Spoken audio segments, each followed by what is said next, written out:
श्री जी मेरा ऐसा रसिया, मुझने बोलावे वालों घड़ी घड़ी। श्री जी मेरा ऐसा रसिया, मुझने बुलावे वालों घड़ी घड़ी।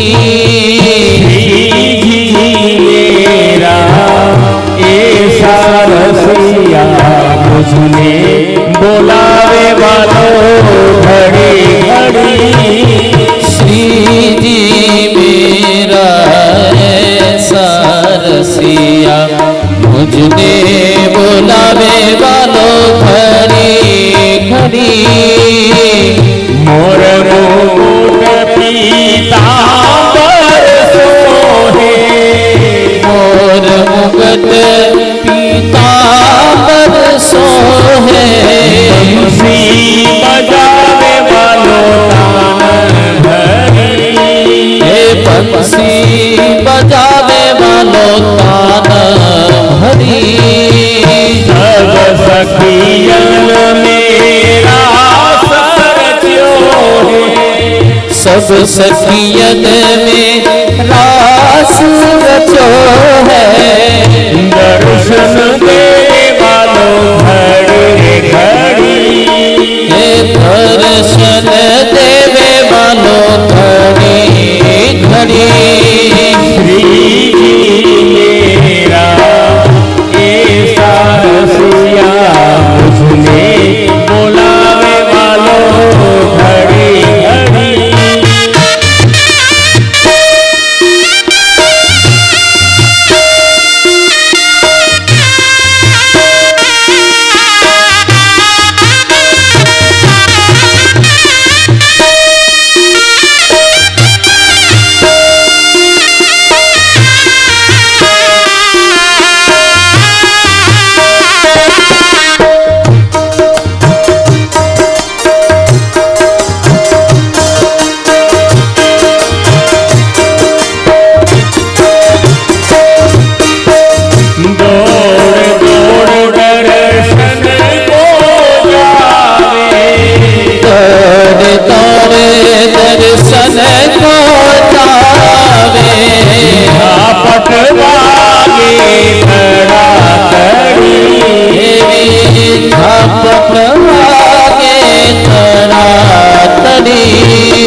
चार चौक को मंदिर बनायो, चार चौक को मंदिर बनायो।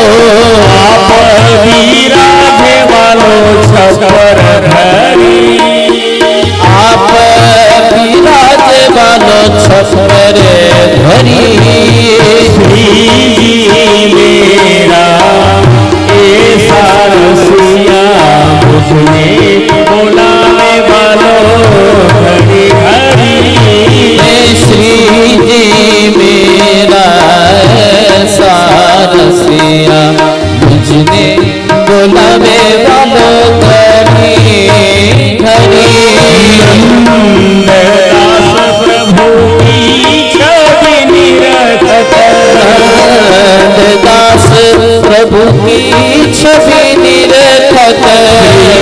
के चरणों में जाय पड़ी, हे श्री जी के चरणों में जाय पड़ी।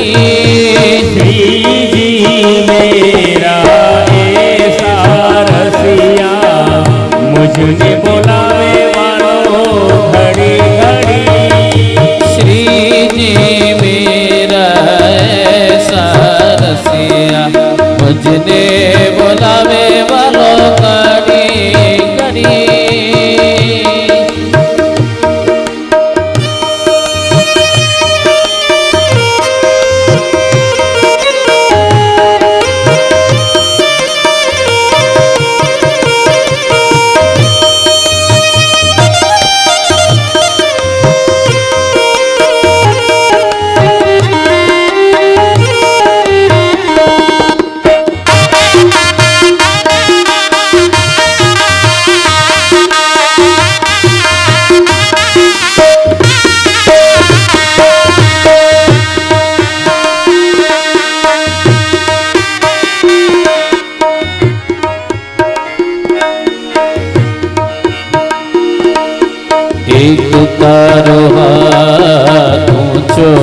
શ્રીનાથ એક તારો હાથ ઊંચો શ્રીનાથ એક તારો હાથ ઊંચો શ્રીનાથ એક તારો હાથ ઊંચો શ્રીનાથ સૌને બોલાવતો ઊંચો કરી હાથ સૌને બોલાવતો ઊંચો કરી હાથ દેવી તે જીવના કરવા ઉદ્ધાર દૈવી તે જીવના કરવા ઉદ્ધાર સૌને બોલાવતો ઊંચો કરી હાથ સૌને બોલાવતો ઊંચો કરી હાથ એક તારો હાથ ઊંચો શ્રીનાથ એક તારો હાથ ઊંચો શ્રીનાથ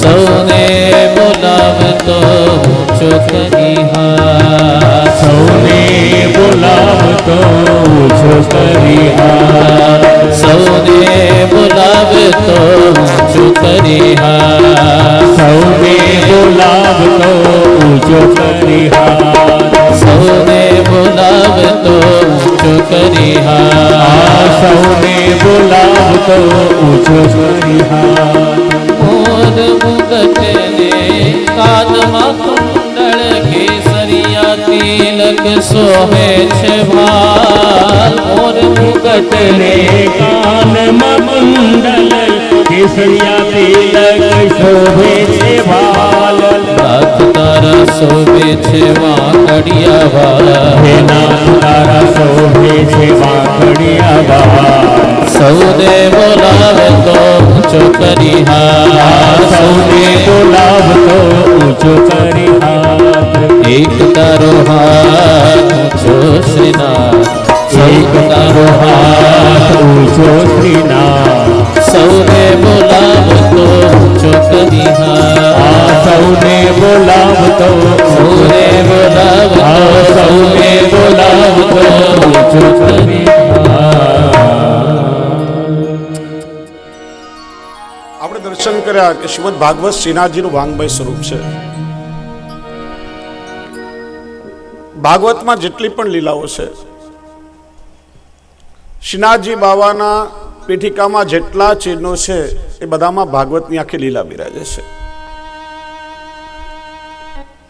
શ્રી મહાપ્રભુજી પુરુષોત્તમ સહસ્રનામમાં આજ્ઞા કરે છે, અનંતા એવ કૃષ્ણસ્ય લીલા નામ પ્રવર્તિકા ઉક્તા ભાગવતે ગૂઢા પ્રગટાપી કુત્રચિત. ભગવાન શ્રી કૃષ્ણએ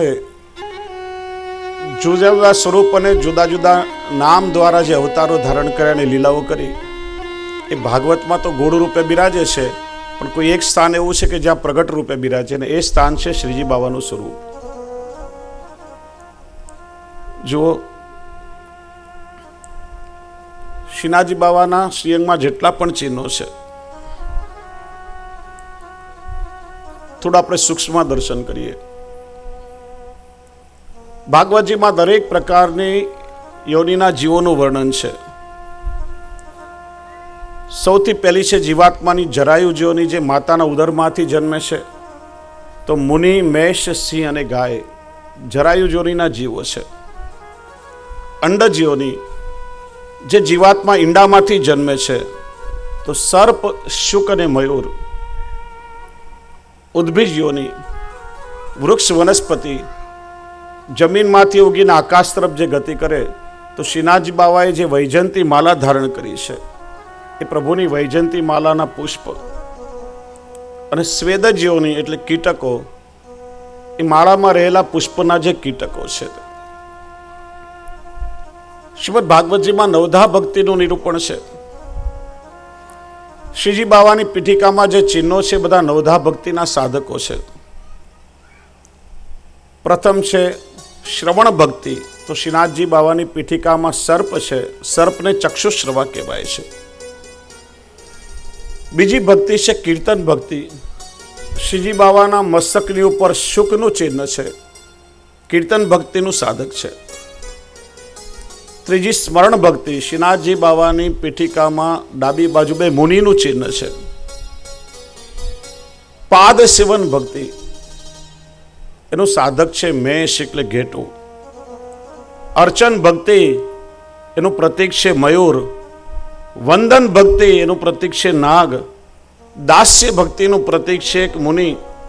સખ્ય ભક્તિનું પ્રતીક છે સિંહ અને આત્મનિવેદન ભક્તિનું પ્રતીક છે ગાય. આ બધા ચિહ્નો શ્રીનાથજી બાવાની પીઠિકામાં બિરાજે છે.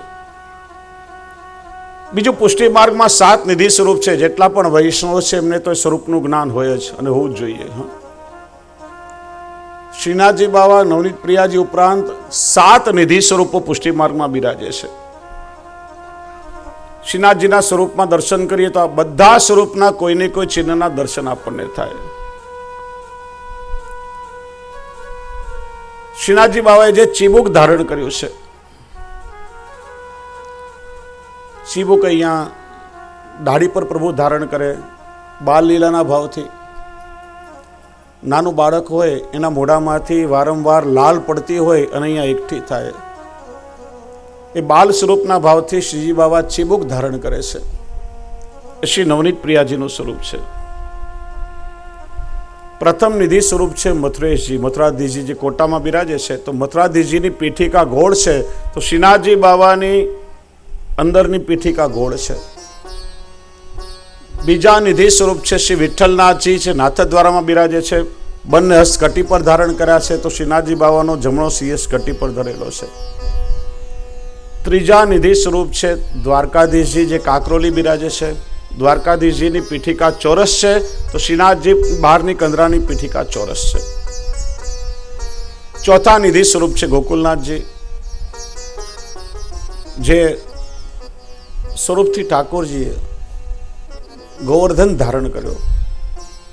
વામ શ્રેયસ આ રીતે ઊંચો છે, તો શ્રીજી બાવાનો વામ શ્રેયસ ઊંચો છે. પાંચમા નિધિ સ્વરૂપ છે ગોકુલ ચંદ્રમાજી, જે રાસના સમય પ્રગટ થયેલું સ્વરૂપ. તો શ્રીનાથજી બાવાનું મુખારવિંદ મુખ ચંદ્ર, અને શ્રીજી બાવાએ 2 કુંડલ ધારણ કર્યા છે, જે કામનમાં સ્વરૂપ બિરાજે છે. મદન મોહનજીની બંને બાજુ સ્વામીજી બિરાજે છે. તો શ્રીજી બાવા જ્યારે કુંડલ ધારણ કરે ત્યારે સાક્ષાત મદન મોહનજીના દર્શન થાય છે. સમગ્ર શ્રી વલ્લભનો પરિવાર પણ શ્રીનાથજીના શ્રીઅંગમાં બિરાજે છે. તો એ રીતે શ્રીજી બાવાનું સ્વરૂપ સાક્ષાત શ્રીમદ ભાગવતજીનું સ્વરૂપ છે. તો વૈષ્ણવ આ રીતે શ્રીજી બાવાના સ્વરૂપ સાથે શ્રીમદ ભાગવતનું સામ્ય કરી આપણે મહાત્મ્યમાં પ્રવેશ કરીએ.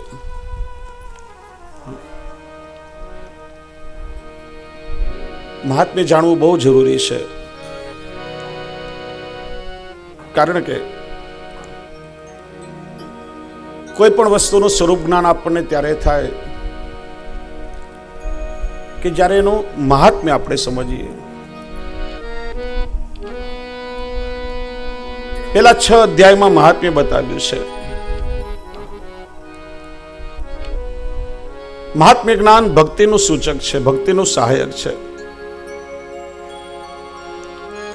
મહાત્મ્ય જ્ઞાન થાય ત્યારે આપણી ભક્તિ દ્રઢ થાય છે. જો જ્ઞાન પણ જરૂરી છે, પણ માણસને જ્ઞાન કેટલું હોવું જોઈએ કે જે ભક્તિમાં સહાયક હોય એટલું જ્ઞાન. કારણ કે ઘણીવાર જીવનમાં જોયું છે કે માણસને જ્યારે જ્ઞાનનો અતિરેક થઈ જાય, બહુ માણસ ભણી ગણીને વધારે જ્ઞાની થઈ જાય, પછી એના જીવનમાં નિરસતા આવી જાય, એની અંદર સહજ દોષ બુદ્ધિ આવી જાય, દરેક વસ્તુમાં એને દોષ દેખાવા લાગે. તમે જો સારો સોની હોય ને કોઈ સારો સ્વર્ણકાર હોય, એના હાથમાં તમે સુંદર આભૂષણ આપો તો એના ઘડતરનો આનંદ નહીં લઈ શકે. કેટલા ટચનું સોનું છે, આના ઘડતરમાં ભૂલ ક્યાં છે પહેલા જોવાનો પ્રયત્ન કરશે. કોઈ સારો કોન્ટ્રાક્ટર કે આર્કિટેક્ટ હોય, સારા એક મકાનમાં એને લઈ જાઓ તો એના બાંધકામમાં ભૂલ ક્યાં છે પહેલા શોધશે. માણસ જેમ વધારે જ્ઞાન મેળવતો જાય એમની દોષ બુદ્ધિ વધતી જાય છે. એટલા માટે જ્ઞાન એટલું જોઈએ જેટલું ભક્તિમાં સહાયક હોય. પેલો પ્રસંગ આવે છે ને એક ગામમાં એક વહુ પરણીને નવી આવી. સાસુમાએ પેલી વહુને કીધું, જો બેટા, બીજી બધી વસ્તુઓ ચાલશે, પણ ઘરમાં તો જ્યારે રસોઈ બનાવે ને, ખાસ ધ્યાન રાખજે, દાળમાં મીઠું બરાબર હોવું જોઈએ. કે છે ને, દાળ બગડે નો દાળો બગડે. તારા સસરાને, તારા પતિને દાળ બહુ ભાવે છે, દાળમાં મીઠું બરાબર નાખજે. પેલી વહુને સાસુમાની શિખામણ યાદ રહી કે સાસુમાએ કહ્યું છે કે દાળમાં મીઠું બરાબર નાખજે, તો જેટલી દાળ નાખી એટલું મીઠું નાખ્યું, સ્વાદ બગડી ગયો. જેમ દાળમાં મીઠું પ્રમાણસર હોય તો દાળનો સ્વાદ આવે, એમ માણસના જીવનમાં જ્ઞાન પણ એટલું હોવું જોઈએ કે જેની ભક્તિમાં સહાયક બને. જ્ઞાનનો અતિરેક પણ માણસમાં દોષ બુદ્ધિ લાવે અને માણસને ઠાકોરજીથી દૂર કરી દેશે. અને એટલા માટે પ્રભુના સ્વરૂપને સમજવા માટે પ્રભુનું સ્વરૂપ જ્ઞાન કે મહાત્મ્ય જ્ઞાન હોવું જરૂરી છે. આપણે શ્રીમદ ભાગવતજીની કથાનું શ્રવણ કરવા જઈ રહ્યા છે, તો સૌથી પહેલા ભાગવતજીનું મહાત્મ્ય સમજાય તો ભાગવતજીના સ્વરૂપને યથાર્થ રૂપમાં આપણે સમજી શકીએ. કારણ કે મહાત્મ્ય જ્ઞાન જાણવાથી આપણો વ્યવહાર, વિનિયોગ, આ બધાનું જ્ઞાન થાય, એનું મૂલ્ય સમજાય. જ્યાં સુધી એનું મહાત્મ્ય ન સમજાય ત્યાં સુધી આપણને એનો પરિચય પણ યોગ્ય રીતે ન થાય. કે છે, એક પરિવાર રેલવેમાં મુસાફરી કરી રહ્યો હતો. આગલા સ્ટેશનથી બધા સીટ રોકીને બરાબર બેઠા હતા. ધીરે ધીરે બીજા પ્રવાસીઓ ચડતા ગયા, ભીડ વધવા લાગી. પેલો જે પુરુષ હતો આમ પગ પોળા કરીને એવી રીતે બેસી ગયો કે 2 જણની સીટ એકલો રોકીને બેઠો. એક ભાઈએ કહ્યું કે જરાક ખસીને જગ્યા આપો, ક્યાર અમે ઊભા છે. કે નહીં નહીં, જગ્યા છે જ નહીં, આ તો અમારી રિઝર્વ કરેલી સીટ છે. થોડે આગળ ગયા, એ ભાઈનો દીકરો બાજુમાં સૂતો હતો અને અચાનક જોરથી તાવ ચડ્યો, ઉલટી થવા લાગી, ચક્કર આવવા લાગ્યા. પેલું કે અરે કોઈ જલ્દી ડોક્ટરને બોલાવો, મારા બાળકને જોરથી તાવ આવી રહ્યો છે. બાજુમાં ઉભેલો પેલો માણસ હતો ને, એને કોઈ લાવ, હું ડોક્ટર છું, તપાસી દઉં. પેલા ડોક્ટરે તપાસી, ઇન્જેક્શન આપ્યું, દવા આપી, પેલાનો તાવ ઉતરી ગયો, બાળક સારું થઈ ગયું. તરત જ બેસવા માટે જગ્યા આપી દીધી. આવો આવો ભાઈ બેસો. અત્યાર સુધી એને ખબર નહીં હતી કે આ ડોક્ટર છે, પણ જેવું પેલાનું સ્વરૂપ જ્ઞાન થયું, મહાત્મ્ય જ્ઞાન થયું કે આ ડોક્ટર છે, એને મારા બાળકનો પ્રાણ બચાવ્યો, તરત જ એની સાથેનો વ્યવહાર, વિનિયોગ બધું બદલાઈ ગયું. પ્રેમથી આવકાર આપ્યો, બેસવા માટે જગ્યા કરી આપી. એમ કોઈ પણ વસ્તુના યથાર્થ સ્વરૂપને સમજવા માટે એનું મહાત્મ્ય જ્ઞાન હોવું ખૂબ જરૂરી છે. 6 અધ્યાયમાં ભાગવતજીનું મહાત્મ્ય બતાવ્યું છે. ભગવાનમાં 6 ધર્મો રહેલા છે: ઐશ્વર્ય, વીર્ય, યશ, શ્રી, જ્ઞાન અને વૈરાગ્ય. એક એક અધ્યાયમાં ભગવાનના એક એક ધર્મો પ્રગટ કર્યા છે. 2 પુરાણમાં ભાગવતનું મહાત્મ્ય બતાવ્યું છે. સ્કંદ પુરાણમાં 4 અધ્યાયનું મહાત્મ્ય છે અને પદ્મ પુરાણમાં 6 અધ્યાયમાં શ્રીમદ ભાગવતજીનું મહાત્મ્ય બતાવ્યું છે. ભગવાનનો સૌથી પહેલો ધર્મ છે ઐશ્વર્ય. ઐશ્વર્ય પરથી ઈશ્વર શબ્દ થયો છે.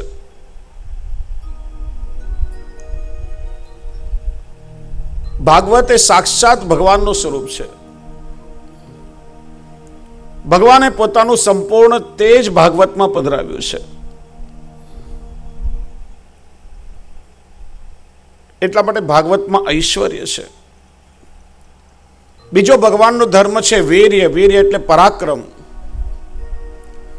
ગમે તેવા પાપીનો પણ ઉદ્ધાર કરી શકે છે. અને આપણે આગળ ધુંધુકારીના પ્રસંગમાં જોશું. ભગવાનનો ત્રીજો ધર્મ છે યશ. ભગવાનનો યશ 14 ભુવનમાં વ્યાપ્ત છે અને જો વ્યાસજીએ વેદના 4 વિભાગ કર્યા, 17 પુરાણોની રચના કરી, મહાભારત રચ્યું, મનને શાંતિ ન મળી. એમના મનને શાંતિ ક્યારે મળી? કે જ્યારે એમના દ્વારા શ્રીમદ ભાગવતની રચના થઈ, ભગવાનની લીલાના ગુણગાન ગાયા. ભગવાનની કથાનો યશ અખંડ છે. મોક્ષ પ્રાપ્તિ માટે નીકળેલો મુમુક્ષુ પરીક્ષિત એને ભગવાનનો ભક્ત બનાવ્યો છે. ચોથું છે શ્રી. શ્રી એટલે લક્ષ્મી અને શ્રી એટલે સુંદરતા.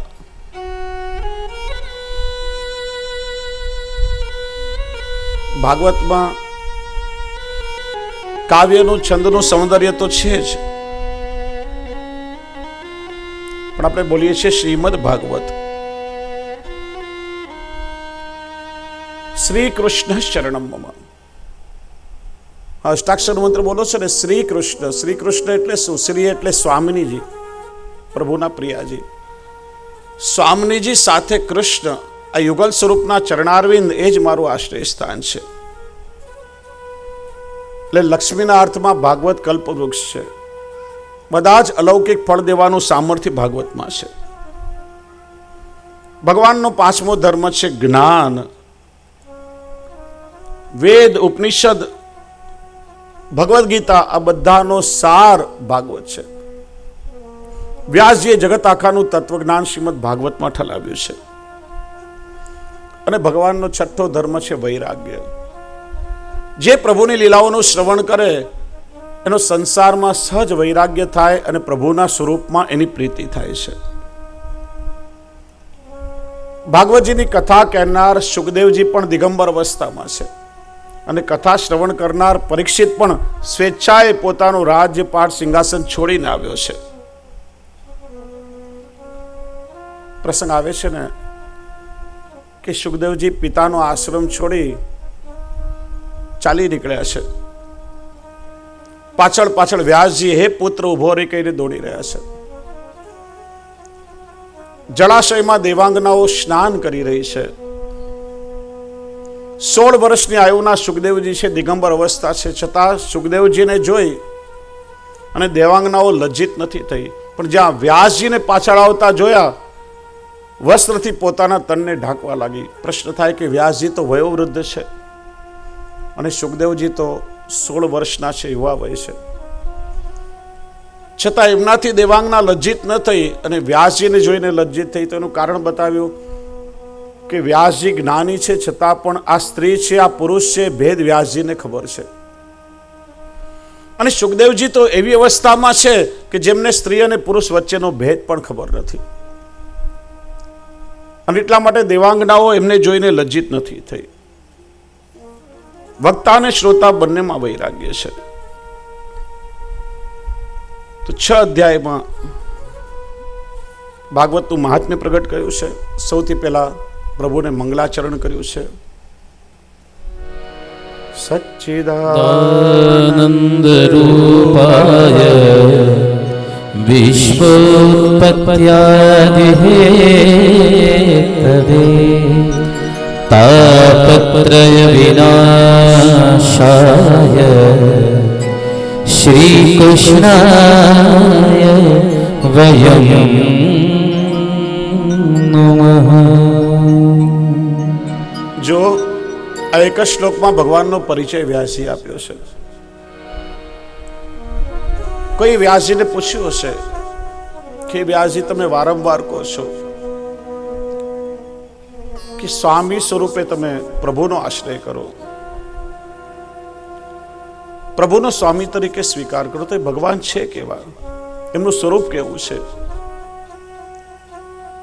કરે છે શું? એમનો સ્વભાવ કેવો છે? ભગવાન કોણ છે? આ એક જ શ્લોકમાં વ્યાસજીએ ભગવાનની આકૃતિ, કૃતિ અને પ્રકૃતિનું દર્શન કરાવ્યું છે. સચ્ચિદાનંદ રૂપાય ભગવાનની આકૃતિ છે, વિશ્વોત્પત્યાદિ હેતવે ભગવાનની કૃતિ છે, અને તાપત્રય વિનાશય ભગવાનની પ્રકૃતિ છે. નામ છેલ્લે બતાવ્યું. કયા ભગવાન? તો કે શ્રી કૃષ્ણાય વયમ નમઃ. એવા ભગવાન કેવલ શ્રી કૃષ્ણ છે. ખાલી કૃષ્ણની શ્રી કૃષ્ણ સ્વામીજી સહિત યુગલ સ્વરૂપ છે. અને એવા યુગલ સ્વરૂપના ચરણારવિંદને હું વંદન કરું છું. એનું કારણ આગળ આપણે વિસ્તારથી સમજશું. આ ભાગવતમાં જેટલા અવતારો છે, 24 અવતારોની કથા છે. કોના અવતારો છે? તો કે શ્રી કૃષ્ણના અવતારો છે. કૃષ્ણ એ પોતે અવતારી છે, કૃષ્ણ એ અંશી છે, અને ભગવાને પોતાના અંશરૂપ જુદા જુદા અવતાર એ અવતાર કાર્ય કરવા માટે પ્રગટ કર્યા છે. અને એટલા માટે પ્રથમ મંગલાચરણમાં એવા શ્રી કૃષ્ણને વંદન વ્યાસજી કરે છે. ભગવાન કેવા છે? તો કયું સચ્ચિદાનંદ રૂપ, સત ચિત અને આનંદ. જો પ્રથમ મંગલાચરણ કર્યું છે, નમન કર્યું છે, કારણ કે પ્રભુના લીલાનું ગુણગાન કરતા પહેલા પ્રભુને વંદન કરવું જોઈએ. જ્યારે આપણે પ્રભુના ચરણમાં નમીને વંદન કરીએ છીએ ત્યારે આપણા અહમનું વિસર્જન થાય છે, દીનતાની પ્રાપ્તિ થાય છે, અને પોતાના કર્તાપણાનું અભિમાન પણ ટળી જાય છે. જ્યાં સુધી આ રચના મેં કરી છે, હું કરું છું, હું આ બધું કરી રહ્યો છું, એ અહંકાર છે, અને પ્રભુને ક્યારેય ગમતું નથી. શ્રી મહાપ્રભુજીએ પણ 16 ગ્રંથમાં સૌથી પ્રથમ શબ્દ યમનાષ્ટકમાં નમામી યમુનામહમ કહ્યું છે. યમુનાજીને વંદન કરીને 16 ગ્રંથનો પ્રારંભ કર્યો છે. અને આ તો કૃષ્ણની કથા છે, કૃષ્ણના અવતારોનું વર્ણન છે. અને એટલા માટે પ્રથમ મંગલાચરણમાં કૃષ્ણને વંદન કરીને કૃષ્ણનો પરિચય આપ્યો છે. ભગવાન કેવા છે? સચ્ચિદાનંદ. ભગવાનનું સદ અંશ એટલા દ્રશ્યમાન જગત. આ સમગ્ર જગતને ભગવાને પોતાના સદ અંશમાંથી પ્રગટ કર્યું છે. જો એટલા માટે તો શંકરાચાર્યજીના માયાવાદનું શ્રી મહાપ્રભુજીએ ખંડન કર્યું છે. માયાવાદ શું કહે છે? બ્રહ્મ સત્ય, જગત મિથ્યા. શ્રી મહાપ્રભુજી કહે છે બ્રહ્મ સત્ય છે, જગત પણ સત્ય છે, સંસાર મિથ્યા છે. આ જગત બ્રહ્મનું સર્જન છે, આ જગત બ્રહ્મનું આધિભૌતિક સ્વરૂપ છે. બ્રહ્મ સત્ય હોય તો બ્રહ્મનું સર્જન મિથ્યા કેવી રીતે હોઈ શકે? સત્ય મિથ્યાનું સર્જન કેવી રીતે કરે? અને ભગવાન પણ આ જગતમાં જ અવતાર લે છે. જીવ પોતાની અહંતા અને મમતાથી એક જુદો સંસાર ઉભો કરી લે છે. અને આ સંસાર અહંતા મમતાત્મક હોવાના કારણે મિથ્યા છે. અહંતા એટલે હું અને મમતા એટલે મારું. હું કરું એ જ અજ્ઞાનતા, શકટનો ભાર જીવતા સ્વાંતાણે. બળદગાડા નીચે કૂતરું ચાલતું હોય તો એ કૂતરું વિચારે કે આખા બળદગાડાનો ભાર હું પાડીને ચાલું છું. પણ એ ક્યારેક બળદગાડાના પૈડા નીચે કચરાઈ જાય ને ખબર ના પડે. અંગ્રેજીમાં એક કહેવત છે, આઈ ઇઝ ઓલવેઝ કેપિટલ. આઈને તમે આડો કરી દો તો એચ જેવી, પુલ જેવી, બ્રિજ જેવી આકૃતિ થઈ જાય, પ્રભુ સુધી પહોંચવાનો સેતુ બની જાય.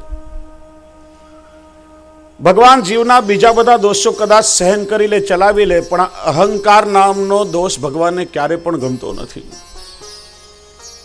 અને જ્યારે જ્યારે જીવને અહંકાર આવ્યો છે ત્યારે ભગવાન એને દૂર કર્યો છે. ઇન્દ્રને સત્તાનું અભિમાન હતું, ભગવાને ગોવર્ધન ધારણ કરી ઇન્દ્રનું માન ભંગ કર્યું છે. રાવણને સામર્થ્યનું અભિમાન હતું, એકોહમ દ્વિતીયો નસ્તિ, ન ભૂતો ન ભવિષ્યતિ. મારા જેવો સમર્થ કોઈ ભૂતકાળમાં હતો નહીં, કોઈ વર્તમાનમાં છે નહીં, અને કોઈ ભવિષ્યમાં થશે નહીં. અને એ અહંકારના કારણે રાવણે ખોટું કાર્ય કર્યું અને એનો સર્વનાશ થયો. ભગવાનને અહંકાર ક્યારે ગમતો નથી.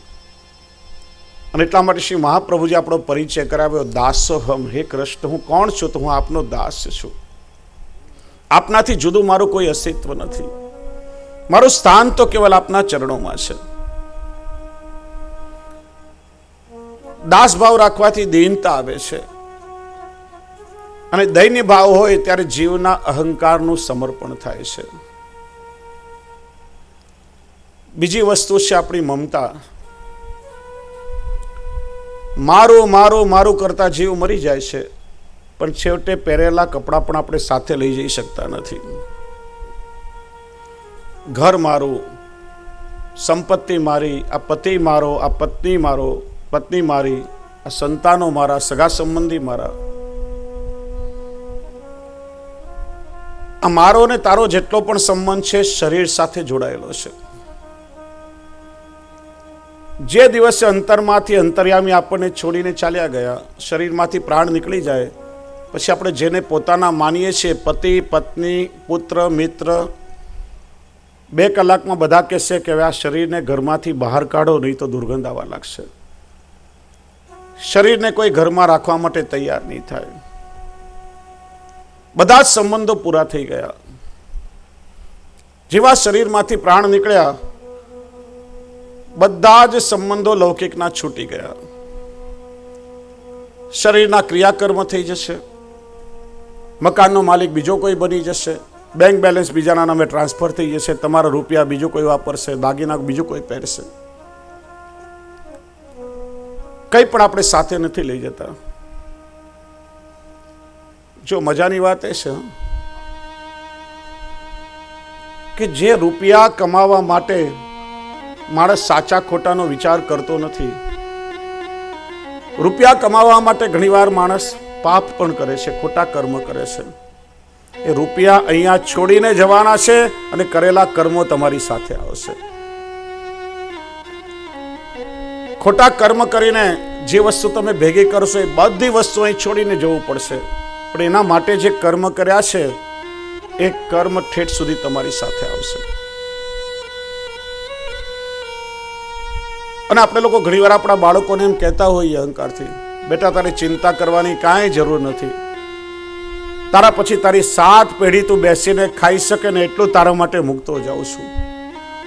ખરેખર આપણે મૂકીને જતા નથી, મૂકીને જવું પડે છે, કેમ કે આપણે સાથે નથી લઈ જઈ શકતા. એટલા માટે આપણે આપણા બાળકો પર કંઈ ઉપકાર નથી કરતા કે મૂકીને જઈએ છીએ. હજી સુધી કોઈ એવી વ્યવસ્થા થઈ નથી કે આપણે બધું ટ્રાન્સફર કરી શકીએ. હજી કોઈ એવી બ્રાન્ચ ખુલી નથી ઉપર. જો કદાચ કોઈ એકાદ શાખા ખુલી જાય તો કોઈ મૂકીને જાય ખરું? હા, મૂકીને જવું પડે છે એટલે આપણે જઈએ છીએ. એટલા માટે બધા જ સંબંધ શરીર સાથેના છે.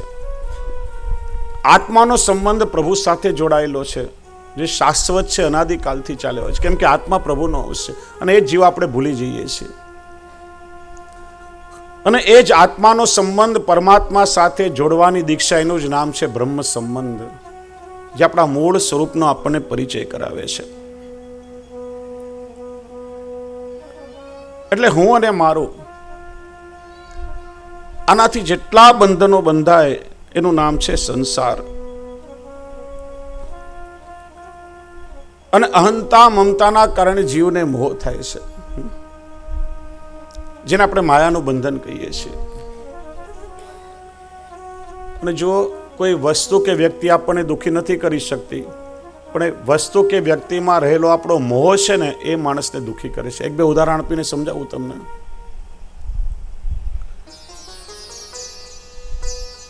દાખલા તરીકે, દુનિયામાં દરરોજ હજારો લોકોના મરણ થતા હોય છે.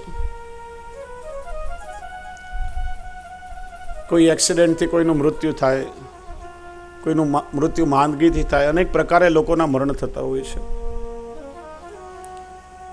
કોઈ દિવસ એક ટંક પણ આપણે જમવાનું છોડી દીધું ખરું કે હાય હાય આજે મારા દેશમાં 50 લોકો મરી ગયા, આજે મારે જમવું નથી? પણ એ મરનારના લિસ્ટમાં કોઈક એક આપણું એવું સ્વજન હોય કે જેનાથી આપણી લાગણી બંધાયેલી છે.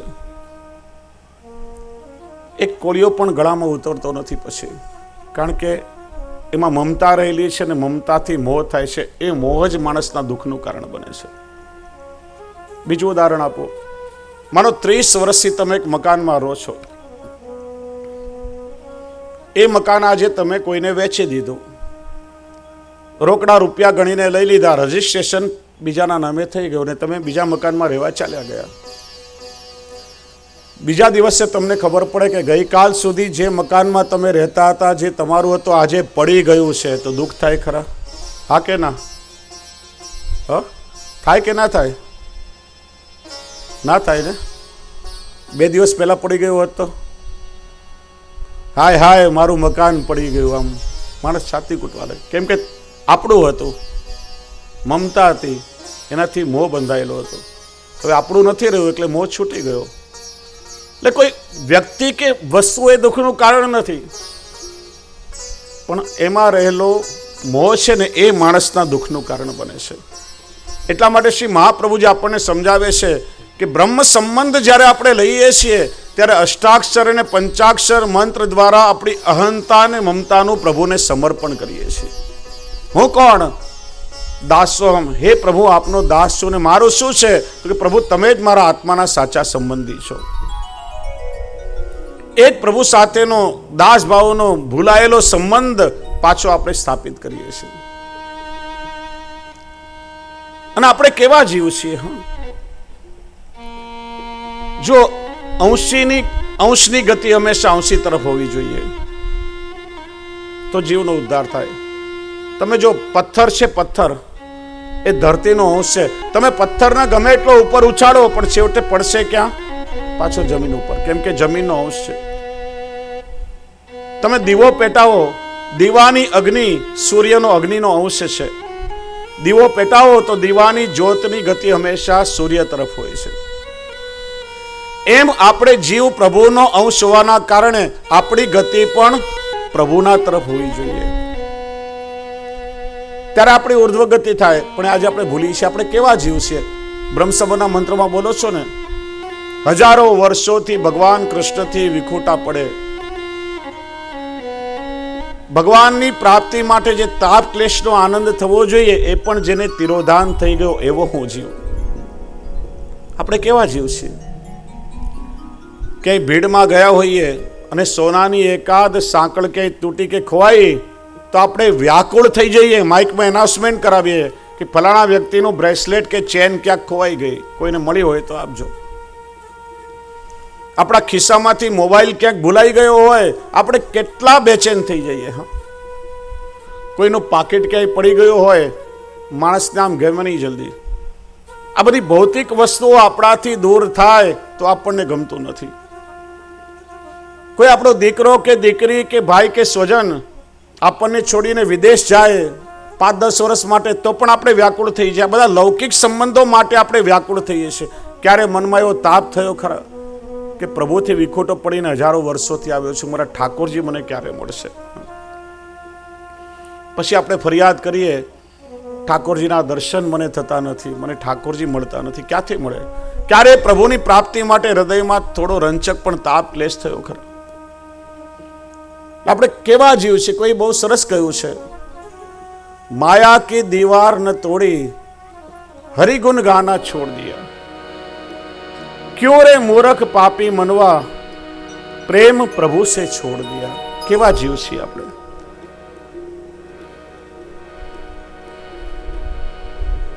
બહુ સુંદર રચના છે જેમાં આપણો પોતાનો પરિચય, આપણા સ્વભાવનો પરિચય કરાવ્યો છે કે જીવનો સ્વભાવ કેવો છે.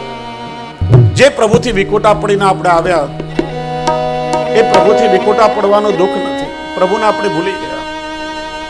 અને જે બધાને છોડીને એકવાર જવાનું છે એના માટે સતત આપણે વ્યાકુળ રહીએ છીએ.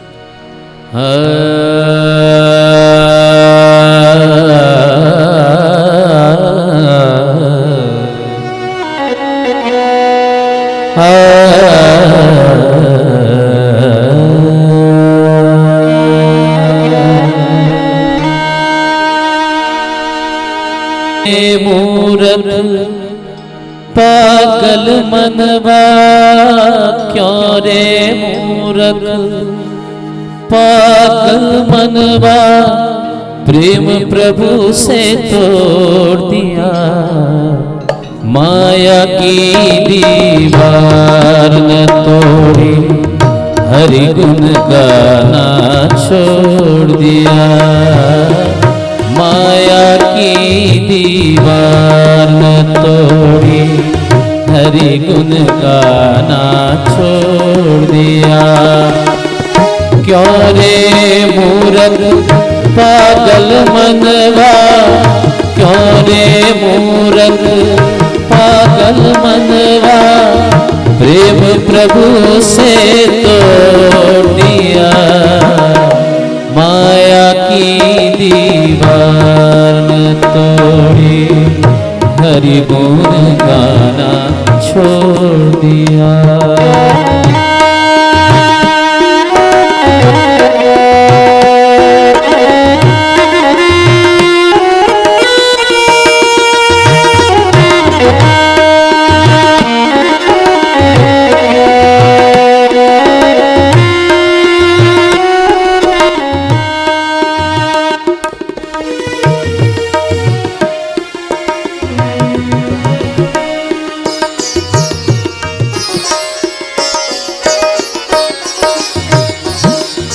गर्भ में रह कर कसमें खाई, हरदम हरि गुण गाने की, कहाँ गई वो कसमें तेरी, पाप से बच कर जाने की।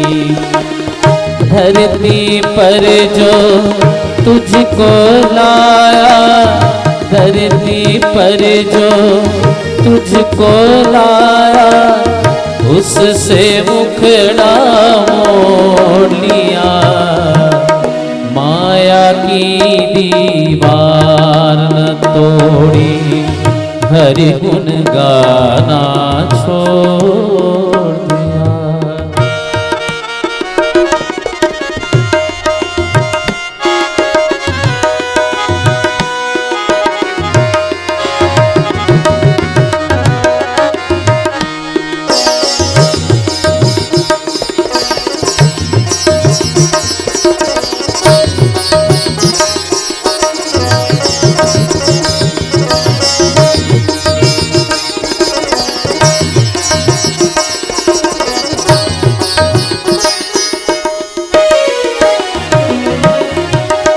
कौन यहाँ पर तेरा मूरत, क्यों इसमें भरमाया है।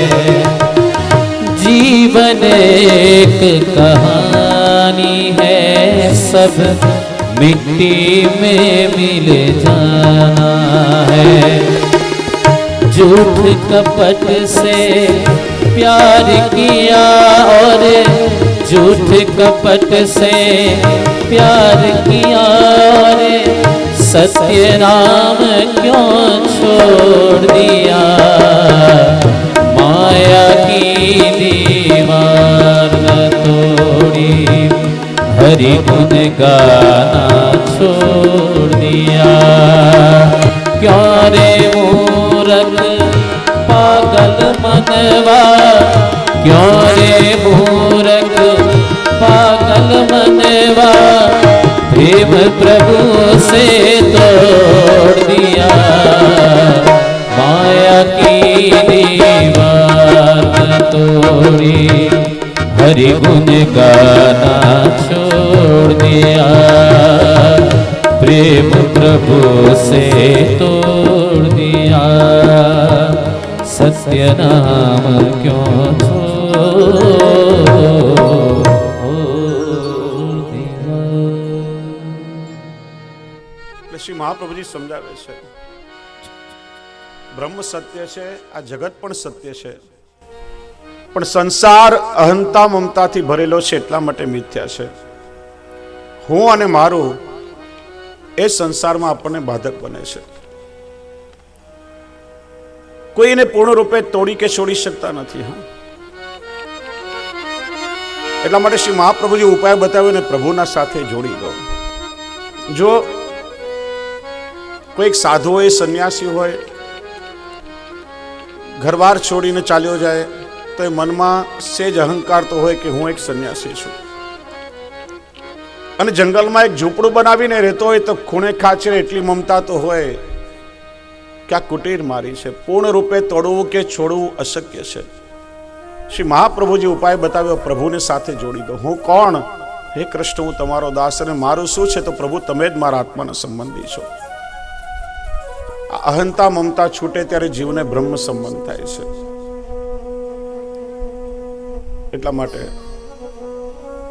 બ્રહ્મ સત્ય છે, જગત સત્ય છે. આ જગત એ બ્રહ્મનો સદ અંશ છે. કોઈ કે આપ કહો છો કે આ જગત સત્ય છે, તો સત્યની પરિભાષા શું? જે ત્રિકાલા બાધિત હોય. સત્ય કોને કહેવાય? જે ભૂતકાળમાં હતું, વર્તમાનમાં છે અને ભવિષ્યમાં પણ રહેશે તો સત્ય કહેવાય. ત્રણ વસ્તુ જેનામાં હોય તો મનાય કે સત્ય છે. આપણે સૌ જાણીએ છીએ કે પેલા બ્રહ્મ એટલા હતા. ભગવાનને લીલા કરવાની ઈચ્છા થઈ, ભગવાને પોતાનામાંથી જગત પ્રગટ કર્યું. એકો હમ બહુશ્યામ પ્રજાએ, પ્રભુએ જગતની રચના કરી. પેલા જગત નહોતું, અને જ્યારે પ્રલય થશે ત્યારે આ જગત રહેવાનું નથી, તો એને સત્ય કેમ કહી શકાય? શ્રી મહાપ્રભુજી કાર્ય કારણ રૂપથી સમજાવે છે. જગત પહેલા પણ હતું, અત્યારે પણ છે ને પછી પણ રહેવાનું છે.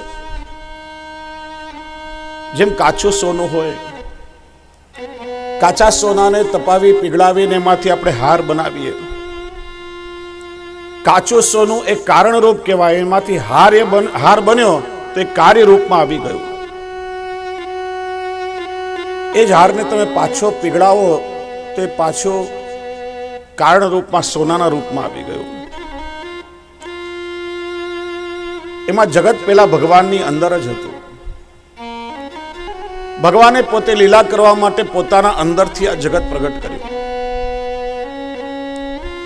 અને જ્યારે પ્રભુની લીલા થશે ત્યારે પ્રભુ આ જગતને સમેટીને પાછા પોતાની અંદર ધારણ કરી લેશે, કારણરૂપ બની જશે. આ જગતનું નિર્માણ ભગવાને કર્યું છે. જગત સત્ય છે, એટલા માટે તમે જુઓ, જગતની કોઈ પણ વસ્તુ નાશવંત નથી. હા, કોઈની તાકાત નથી કે આ જગતની કોઈ વસ્તુનો નાશ કરી શકે. વિજ્ઞાને પણ સાબિત કર્યું છે કે જગતમાં કોઈ વસ્તુનો નાશ શક્ય નથી.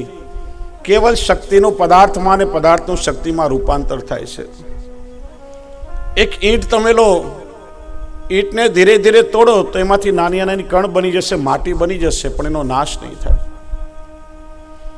તમે લાકડું સળગાવો તો લાકડામાંથી કોલસો બને, કોલસાને સળગાવો તો એમાંથી રાખ બને, એમાંથી ઉર્જા ઉત્પન્ન થાય, પણ એનો નાશ ન થાય. કેવલ વસ્તુનું રૂપ બદલાય. જગતની કોઈ પણ વસ્તુ નાશવંત નથી. અને એટલા માટે આ જગત બ્રહ્મનો સદ અંશ છે. પરમાત્માનો ચિદ અંશ એટલે આપણે બધા જીવ.